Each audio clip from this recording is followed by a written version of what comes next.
Welcome back to another What Did I Complete in the Previous Month video on the No Sleep for Dramas podcast channel. This is the video where I talk about everything I completed, whether that's dramas, movies, Western shows, just everything I watched and completed in the previous month, and I give my little mini reviews and my ratings of it. Let me say, I feel like in 2026 so far this year, I have said this every month where I plan to complete more dramas or more shows in the coming month, and I list all of these dramas I'm excited for, and then I just keep completing the same amount of dramas I completed the previous year in 2025, and I keep repeating myself that even though it's the same number and I'm still watching in pace of what I already watched in 2025, my mental health is so much better in 2026, and that is still the case. But again, it still irks me that even though I say I plan to complete more dramas or get dramas off my current watch list and have a clean slate, I always have completed the same amount of dramas that I did in April. But even though I completed the same amount of dramas that I did in March or even April 2025, my mental health is so much better, and I'm happy with what I completed. I enjoyed everything I completed in April 2025. It's just not going to be a lot that I have to talk about. Just FYI, in May, I am going to be taking a break. There might be a couple small videos like shorts or reels on Instagram, whatever, like mini reviews or something, but there's not going to be any podcast episodes or long form videos, the longer video stuff. I'm taking a break in May just because I'm busy. As we know in the podcast schedule and the content schedule, I put in breaks in May and November. Coming up in May, you will maybe get some things from me on the social media platforms, but not as much as you normally do. Just FYI. If I feel like I have time or whatever, I might release a YouTube video. We'll have to wait and see. But the main thing is in May, I plan to take a break, and then I'll come back in full force in June and have more drama content for you, and then we'll talk about everything that I completed in May. Hopefully, I start June with a clean slate or just new dramas that I started, but we'll have to wait and see. Let's get into what I completed in April 2026. As I said, I managed to get some dramas off my current watch list that I have had on my current watch list for quite some time, and most of the dramas, again, I've completed due to podcast recordings, but some not. So I guess we'll just continue that momentum into May and hopefully I get more off my current watch list. I'm debating in the future maybe picking up a couple on-air dramas again and watching them weekly, but we'll have to wait and see how that goes. But that might happen in May, June. So let's get into my list of completed dramas that I completed in April 2026. Let me know in the comments what you completed. Let me know if you agree with my reviews or anything. And if this is your first time checking out this type of thing, subscribe, give the video a like, and comment below on maybe what you are currently watching right now. All right, the first drama that I completed in April was the Mirage. This is one that I started back in January, and I finally finished it. It impressed me so much, and I wish more people checked it out.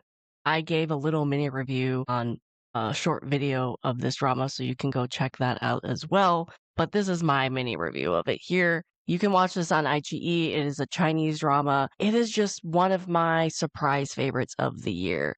It isn't high budget, and you can tell that. There's no like huge traffic stars in it that's gonna bring in a lot of eyeballs or anything like that. The best part of this is the story. It's well written, it's tight, there's not a lot of plot holes. The mix of genres is fun because it's basically about a group of people who show up in this town. It's a historical Chinese drama. Show up in this town, and there's a lot of strange things that are going on and people disappearing and things like that. And they look up in the sky and they see a floating city, hence the title, The Mirage. Is it real? Is it fake? Is it a spaceship? Is it a portal to another world? We don't know. And so they investigate all of these weird things going on in the town along with this floating city that they are periodically seeing. And you get a mix of wuxia and shanxia and sci-fi all into this one drama. And it's just really unique because it stands out because of that. You definitely get attached to these characters for sure. I loved the found family in this and the main group of people as a mix of mystery and comedy and action, all great genres. It definitely needs a season 2 though, because it definitely has unanswered questions at the end. You get to solve one of the mysteries that is a part of the plot, but some of the other mysteries, not so much. And then they introduce some things at the end as well. Will it get a season 2? Who knows? We'll have to wait and see. It's just a very unique Chinese drama, and I hope by me talking about it and praising it, people will go and check it out and see if they like it. And it definitely flew under people's radar because I think it aired December-ish of 2025, which is when a lot of other dramas were airing, and the holidays. A lot of people didn't check this out, don't really know it even exists, which is why I exist. I talk about things that people might not know exist, and then they go check it out, and maybe they like it, and maybe they don't.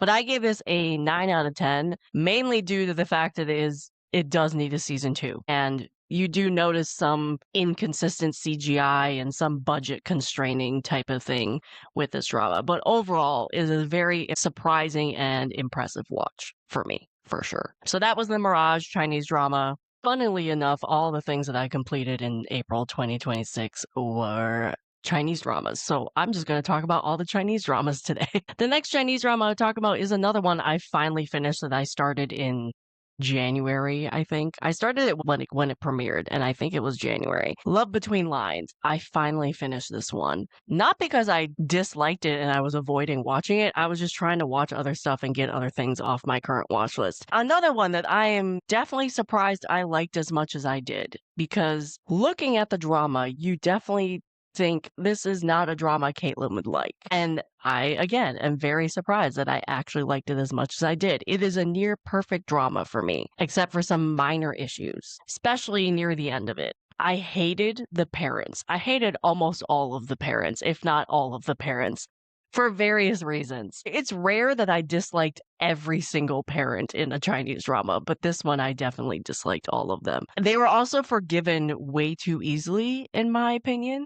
Now, I think this drama is 28 episodes. For me, it was a little long. I feel like the secrets could have been revealed 4 or 5 episodes earlier than they were. I loved the main couple, though, and I felt like this drama was a really easy watch. It had angst, but it wasn't over the top where you're just like, oh, please God, let them make up. It had a very easy flow about it. You kind of could just go through the episodes, enjoy what you were watching, and kind of just relax. It was kind of one of those relaxing romance dramas that was still interesting enough where you weren't bored or anything.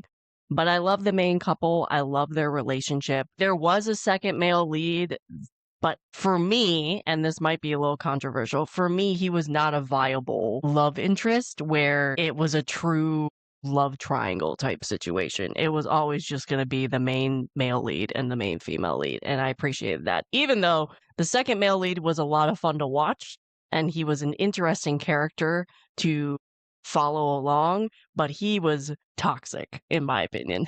It was just never going to work out. Fabulously acted, though, by that actor, though. Dai Shu was great in this role, and I'm so glad he got more recognition with this role because I love him as an actor. But the main couple, probably one of the highlights of this for sure. They definitely had a mature relationship, in my opinion. I loved how they communicated, and I loved how they used the VR environment, the Republican era mystery game that they were playing, to work out what they were dealing with in reality. And I thought that was just a unique concept to do with this drama, and they obviously looked great in both modern costume and Republican era costume. I also wish there was more VR in this, so that is one of the reasons why it's only a 9.5. I wish there was more VR. I wish they had used it more. I understand why they didn't use it, but I wish there was more. This is going to be a future podcast review on the No Sleep for Dramas podcast, so look forward to that. I will have a guest on that podcast as well. That will be coming sometime in the summer. But I'm excited to dive deep in this one and talk about it because there is a lot to talk about and a lot to appreciate with this. And I can understand why Love Between Lines was a popular drama and drew a lot of people into it and its story and its characters, and obviously boosted all of those actors into more of a popularity than they already had. If you have not checked out Love Between Lines, I highly recommend you go and check that out. And yes, I should have completed this like 2 or 3 months ago, but I did now. We're here now. So that was Love Between Lines. It is on iQIYI, and I gave it a 9.5 out of 10. Last but certainly not least, I completed the Chinese drama Parallel World. I do have a review of this Chinese drama on the No Sleep for Dramas podcast. You can go check that out and my deeper dive into this drama. I have been wanting to watch this for a really long time, and I finally got around to it. I think it's a 2023 drama.